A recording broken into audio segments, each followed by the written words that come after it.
With a warning glance, her mother stepped into the corridor looking for a serving girl and clean cloths. Jane tried the first few notes of "Summer is a-comin' in," but they caught in her throat.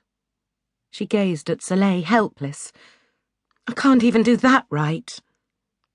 "Don't worry. I just like having my little sister here."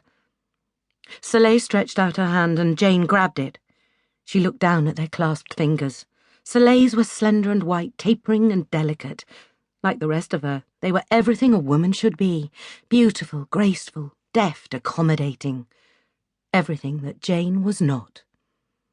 Her own hands were blunt and square. The short, stubby fingers were free of the smell of dirt and horses, only because the midwife had insisted they bring clean hands into the birthing room. Her grip on Soleil's fingers tightened. "Are you all right?" "The pain is bearable," she said with a slight smile. "But I think you'll have to greet your future husband without me." Husband. A stranger to whom she would have to surrender her life.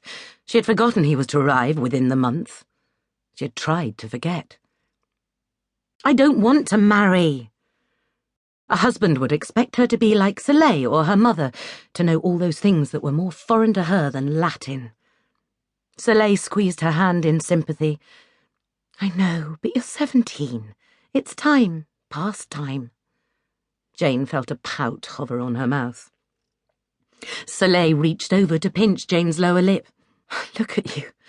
The popinjay could perch on that lip." She sighed. "At least meet the man. Justin has told him you're different." She was different. "Does he know that I want to travel the world, and that I read Latin?" Soleil's smile wavered. "He's a merchant, and so you may be able to do things a noble's wife could not.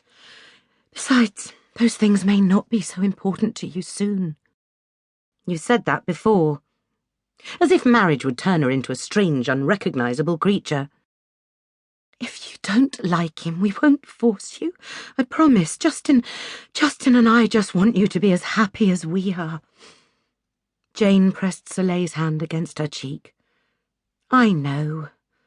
Impossible wish. She would never be anything like her beautiful sister, who tried to understand her, but never really did." Soleil slipped her hand away and tugged on Jane's short blonde hair. "But I do wish you hadn't cut your hair.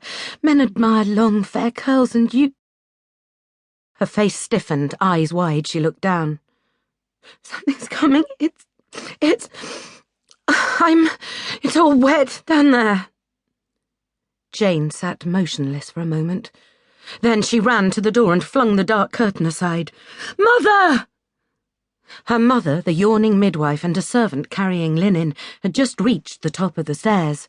They ran the last few steps into the room. The midwife put a hand on Soleil's brow. "How many pains did she have while I was gone?" Jane looked down at the bed, ashamed to meet her eyes. Jane's job had been to count.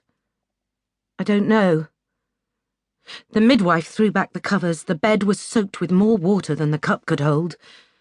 And it was red. "Mother!" She could barely get the word out. "Look!" It was less a word than a shriek. "Look!" Gower squawked from the corner. "Look!"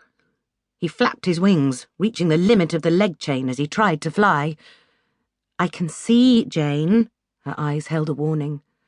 Soleil's eyes widened. "Mother, what's happening?" Shh, all is well." Her mother patted Soleil and kissed her forehead. Jane backed away from the bed, helpless. How did her mother stay calm and comforting? How did she know what to do? Any minute her sister might die, while Jane, useless, could do nothing. "I can't!" The shriek in her head was all she could hear. "I can't!" And when her sister screamed, Jane started to run. She ran, but the screams chased her. They followed as she fled the room and ran to her own, where she wrapped her breasts, shed her dress, and pulled on Chaucer's tunic and cloak. The screams did not cease. They trailed her as she ran out of the castle gate and out onto the road, cascading one after the other, as if the baby were clawing its way out of her sister's belly. She didn't stop running until